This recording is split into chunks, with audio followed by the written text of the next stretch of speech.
1971 की जंग के बाद भारत को बांग्लादेश में सबसे बड़े रणनीतिक संकट का सामना करना पड़ रहा है। कट्टरवादियों का उभार, इस्लामिक संगठनों का दबदबा और कठपुतली सरकार की नाकामी की वजह से बांग्लादेश आज उसी देश से भिड़ने को तैयार है जिसने कभी इस देश को आकार लाने के लिए जंग लड़ी। लेकिन अब इसी बांग्लादेश पर चीन और पाकिस्तान का प्रभाव बढ़ रहा है।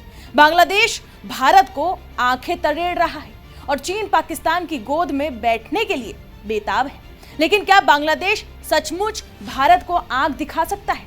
आपको इस रिपोर्ट में बताएंगे कि भारत जब चाहे कैसे बांग्लादेश की गर्दन मरोड़ सकता है। नमस्कार, आप देख रहे हैं जी न्यूज और आपके साथ मैं हूं राधा बगुत्रा। दरअसल बांग्लादेश जो आज कट्टरपंथियों के हाथों में खेल रहा है, चीन पाकिस्तान के साथ हाथ मिला रहा है और यूनुस भी शी जिनपिंग और मुनीर के सामने झुका हुआ है। वो शायद ये भूल रहा है कि भारत के पास उसके हाथ और गर्दन काटने के लिए कई रास्ते मौजूद है, जो वो एक ही झटके में ऐसा धमाका कर सकता है कि चीन पाकिस्तान भी चकरा जाएगा और बांग्लादेश कुछ नहीं कर पाएगा। भारत अगर चाहे तो बिना किसी गोला बारूद का इस्तेमाल किए भी ढाका को घुटनों पर ला सकता है। इसको समझने के लिए सबसे पहले आपको बांग्लादेश की भौगोलिक स्थिति को समझाते हैं। उसके बाद आगे आपको वीडियो में बताएंगे कि कैसे खाना, पानी, सुरक्षा और ट्रेड सब कुछ के लिए बांग्लादेश भारत पर निर्भर है। भारत ने खाना रोका तो बांग्लादेश के क्या हाल होंगे ये यूनुस सोच भी नहीं सकता और पाकिस्तान और चीन इसमें कुछ नहीं कर पाएंगे। दरअसल बांग्लादेश पूरी तरह से लैंडलॉक्ड है। बांग्लादेश को इंडिया लॉक्ड मुल्क भी कहा जाता है, यानी कि बांग्लादेश की 94% सीमा भारत से लगती है। यानी बांग्लादेश लगभग चारों तरफ से भारत से घिरा हुआ है। दोनों की 4360 किलोमीटर लंबी सीमा है। बांग्लादेश की 94% अंतर्राष्ट्रीय सीमा भारत से ही मिलती है। इतना ही नहीं, दोनों देशों के बीच 54 नदियां बहती हैं। ये नदियां दोनों देशों के लिए पीने का पानी, कृषि, पर्यावरण और कूटनीति के लिहाज से बेहद महत्वपूर्ण है। ऐसे में बांग्लादेश सुरक्षा और व्यापार के मामले में भारत पर निर्भर है।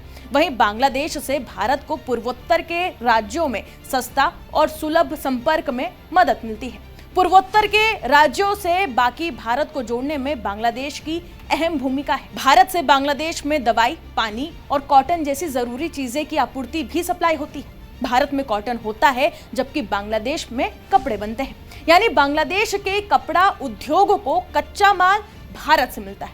अगर भारत ने कच्चा माल रोका तो बांग्लादेश का कपड़ा उद्योग तहस नहस हो सकता है। वहीं बता दें कि इसके साथ ही दवाइयां और मेडिकल सुविधा के लिए भी बांग्लादेश भारत पर निर्भर है। भारत से कई नदियां बांग्लादेश जाती है। भारत ने अगर पानी रोका तो बांग्लादेश में नई समस्या खड़ी हो सकती है। इसके साथ ही बांग्लादेश चावल, गेहूं, प्याज, लहसुन, चीनी, अनाज, रिफाइंड पेट्रोलियम, इलेक्ट्रॉनिक उपकरण, प्लास्टिक और इस्पात के लिए भी भारत पर निर्भर है। बांग्लादेश एशिया में सबसे ज्यादा निर्यात भारत से करता है। बांग्लादेश में वित्त वर्ष 2022-23 में भारत में 2 अरब डॉलर का निर्यात किया था। वित्त वर्ष 2022-23 में दोनों देशों का द्विपक्षीय व्यापार 15.9 अरब डॉलर का था। बांग्लादेश दक्षिण एशिया में भारत का सबसे बड़ा कारोबारी साझेदार है और भारत एशिया में बांग्लादेश का दूसरा सबसे बड़ा ट्रेड पार्टनर है। अगर भारत से बांग्लादेश का संबंध और भी ज्यादा बिगड़ता है तो उसका निर्यात प्रभावित होगा। इसका असर जीडीपी पर भी पड़ेगा और फिर महंगाई के साथ बेरोजगारी बढ़ेगी। बांग्लादेश के लिए भारत से संबंध खराब करके उसकी कीमत चुकाना आसान नहीं होगा। यानी कि भारत से इन चीजों की सप्लाई रुकी तो बांग्लादेश पर इसका बहुत बुरा असर पड़ेगा। हालांकि बांग्लादेश में ऐसे कट्टरपंथी नेता हैं जो ये दावा करते हैं कि भारत की जो कमी है वो बांग्लादेश, चीन और पाकिस्तान के साथ मिलकर पूरा कर सकता है। पिछले महीने ही पाकिस्तान का एक मालवाहक पोत कराची से बांग्लादेश के दक्षिण पूर्वी तट पर स्थित चटगांव बंदरगाह पर पहुंचा था। चीन ने बांग्लादेश में 7 अरब डॉलर का निवेश किया है और साल 2023 में चीन ने बांग्लादेश में 22 अरब डॉलर का निर्यात किया था। हालांकि भारत से जो सामान जिस कीमत में बांग्लादेश पहुंचता है उस कीमत में कोई भी दूसरा देश बांग्लादेश को नहीं दे सकता। भारत से बांग्लादेश सामान जाने में परिवहन का खर्च कम होता है, लेकिन वही सामान चीन से आएगा या दूसरे देशों से जाएगा तो ये महंगा हो जाएगा। अगर बांग्लादेश को ये बर्दाश्त है तो ठीक है। बांग्लादेश के लिए भारत जो मायने रखता है उसकी भरपाई चीन नहीं कर सकता।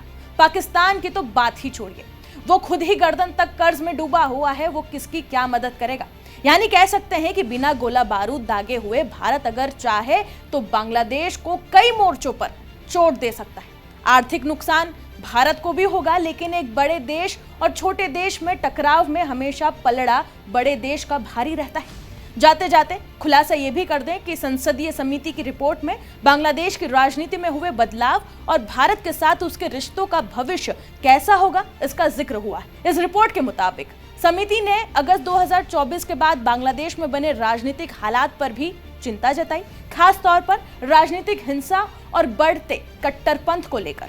समिति ने कहा कि भारत ने हमेशा बांग्लादेश के साथ सकारात्मक रिश्तों पर जोर दिया है, लेकिन इन हालातों के कारण दोनों देशों के संबंध में कुछ पहलुओं पर प्रभाव जरूर पड़ा है, खासकर सुरक्षा सहयोग और आपसी संपर्क। साथ ही अल्पसंख्यकों पर हमले और द्विपक्षीय रिश्तों पर हुए असर को लेकर भी चिंता जाहिर की गई है। भारत सरकार बांग्लादेश में अल्पसंख्यकों पर हो रहे हमलों को लेकर काफी चिंतित है और ये मुद्दा अलग अलग स्तरों पर उठाया भी गया है।